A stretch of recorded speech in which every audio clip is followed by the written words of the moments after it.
ঈমান আমল দুটোই কাজ কিন্তু আলাদা আনলেন, কারণ হলো ঈমান ছাড়া জান্নাতে প্রবেশ করাই যাবে না।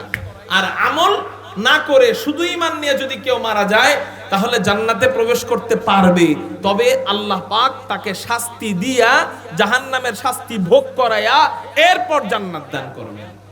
তবে আল্লাহ চাইলে মাফ কইরা শাস্তি না দিয়েও জান্নাত দিতে পারে, সেটা কি না করলে, আমল না করলে। কিন্তু ঈমান না আনলে জীবনে জান্নাতে যাওয়া যাবে?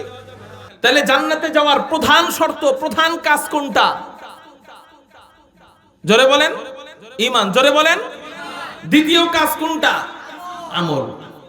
এই দুইটা যদি ঠিক রেখে আমি জান্নাতে যাইতে পারি, আল্লাহ জানান কানাত লাহুম জান্নাতুল ফিরদাউসি নুজুলা, তাদেরকে অভ্যর্থনা দেওয়ার জন্য প্রস্তুত রয়েছে জান্নাতুল ফিরদাউস। একটু চিৎকার দিয়ে বলেন না সুবহানাল্লাহ। একটু চলেন না শুনে আসি ওই জান্নাত সম্পর্কে আলোচনা।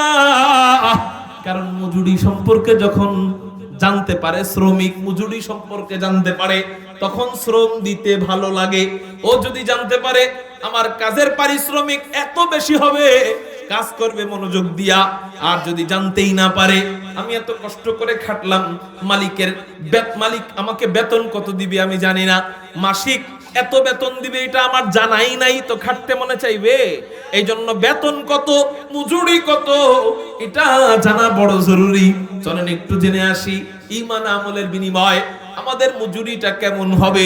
আমাদের মজুরির কথা আল্লাহ বলতেছেন কানাত লাহুম জান্নাতুল ফিরদাউসি নুজুলা, তাদের মজুরি হলো, তাদের জন্য প্রস্তুত রয়েছে জান্নাতুল ফিরদাউস। আর জান্নাতুল ফিরদাউস কোনটা? আল্লাহ পাকের বানানো আর জান্নাত। আর জান্নাতের মধ্যে সবচেয়ে বড় জান্নাত, সবার উপরের জান্নাত, যেই জান্নাতের স্বাদ হলো স্বয়ং আল্লাহ পাকের আরশে মুআল্লা।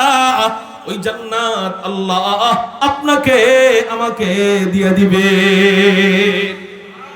ওই জান্নাতটা আল্লাহ কি দিয়া বানাইছেন? হাদিসের মধ্যে নবীজি বলেন, হযরত আবু হুরায়রা রাদিয়াল্লাহু তাআলা আনহু নবীজিকে জিজ্ঞাসা করেন, তিরমিজি শরীফের হাদিস, নবীজিকে জিজ্ঞাসা করেন ইয়া রাসূলুল্লাহ, ইয়া হাবিবাল্লাহ, আমরা যেই জান্নাতে যাব এই জান্নাতটা আল্লাহ কি দিয়া বানায়? নবীজি বলেন, ও আবু হুরায়রা, আমরা যেই জান্নাতে যাব এই জান্নাতের দেওয়ালের ইট আল্লাহ বানান লাবিনাতুম মিন ফিদ্দাহ, আল্লাহ জান্নাতের কোন ইট জান্নাতি রূপা দিয়া বানান, ওয়ালা বিনাতুম মিন যাহাব, আল্লাহ জান্নাতের কোন ইট জান্নাতি স্বর্ণ দিয়া বানান। চিৎকার দিয়া বলেন না সুবহানাল্লাহ। আলহামদুলিল্লাহ কদ্দার খায়রাও ওয়া খাবালা, আলহামদুলিল্লাহ কদ্দার খায়রাও ওয়া খাবালা, ওয়াশ শুকরু লিমান সাওয়ারা হুসনাও ওয়া জামালা, ফারদুন সামাদুন আন সিফাতিল খালকি বারিউন, রাব্বুন আযালিয়ুন খালাকাল খালকা কামালা। কারো জবান যেন বন্ধ থাকে না, আকাশ পাতাল প্রকম্পিত করে চিৎকার দিয়ে বলি আল্লাহু আকবার। আল্লাহ পাক রব্বুল আলামিন জান্নাতের ইট বানান জান্নাতি রূপা দিয়া, আবার কোন ইট বানান জান্নাতি স্বর্ণ দিয়া। এবার আসেন জান্নাতের ইটের যে মশলা হবে, মশলা, এই মশলা আল্লাহ কি দিয়া বানাবেন? এই ইটের মশলা আল্লাহ কি দিয়া বানান? আমরা দুনিয়াতে ইটের মশলা দেখি, এই মশলা বানায় কি দিয়া? সিমেন্টের বালু দেয়, এরপর সাধারণ বালু দেয়, এরপর পানি দেয়, এই তিনটা একত্রিত কইরা দুনিয়ার ইটের মশলা বানানো হয়। কিন্তু জান্নাতের ইটের মশলা, এই মশলা আল্লাহ কি দিয়া বানান? বলে জান্নাতি আতর মিশকু আম্বর দিয়া রব্বে কায়নাত রব্বে করিম জান্নাতের ইটের মশলা তৈরি করে। জান্নাতি আতর দিয়া জান্নাতের ইটের মশলা তৈরি করে। জান্নাতি আতর দিয়া ইটের মশলা বানানো মানে জান্নাতের সিমেন্ট হবে জান্নাতের আতর। এই জন্যই তো জান্নাতের এমন ঘ্রাণ।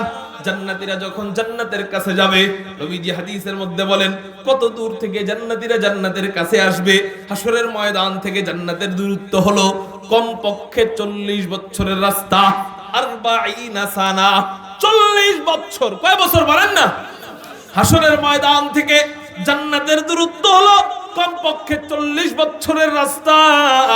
নবীজি বলেন জান্নাতীরা যখন জান্নাতের কাছে আসবে 40 বছর দূর থেকেই জান্নাতীরা জান্নাতের ঘ্রাণে বিমোহিত হয়ে যাবে। জান্নাতীরা 40 বছর দূর থেকেই ঘ্রাণ পাবে। আল্লাহ কোরআন কারীমের মধ্যে বলেন ওয়াসিকাল্লাযীনা তাকাউ রাব্বাহুম ইলাল জান্নাতি যুমারা, জান্নাতীদেরকে মুত্তাকি বান্দাদেরকে দলে দলে জান্নাতের দিকে নিয়ে যাওয়া হবে। হাত্তা ইদা জাউহা, যখন তারা যাবে জান্নাতের কাছে যাবে, হাত্তা ইদা জাউহা ওয়া ফুতিহাত আবওয়াবুহা। এখানে ছোট্ট একটা প্রশ্ন জাগতে পারে, হযরত এই যে 40 বছরের পথ এটা অতিক্রম করে গেলে আমাদের পায়ে ব্যথা লাগবে না? লাগবে না? স্বাভাবিক যুক্তি কি বলে? পায়ে ব্যথা লাগবে কি লাগবে না? পায়ে ব্যথা লাগবে। জান্নাতের বাহিরে জান্নাতীরা যখন জান্নাতের কাছে যাবে 40 বছরের পথ অতিক্রম কইরা হাইটা গেলে, এই 40 বছরের পথ হাইটা যাওয়া এটাও তো একটা আযাব। আর জান্নাতীরা তো কোনো আযাব পাবে না, জান্নাতীদের এটাও তো একটা আযাব হয়ে যাবে। 40 বছরের পথ অতিক্রম করে জান্নাতের কাছে যাওয়া।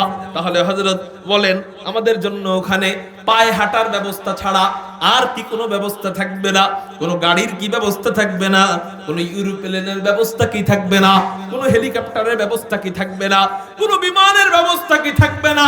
হা হা হা, আল্লাহ পাক রব্বুল আলামিন জান্নাতীদের হাসরের ময়দান থেকে জান্নাতের কাছে নিয়ে যাওয়ার জন্য কোন দুনিয়ার গাড়ির ব্যবস্থা না করলেও জান্নাতি গাড়ির ব্যবস্থা আল্লাহ করে দিবে।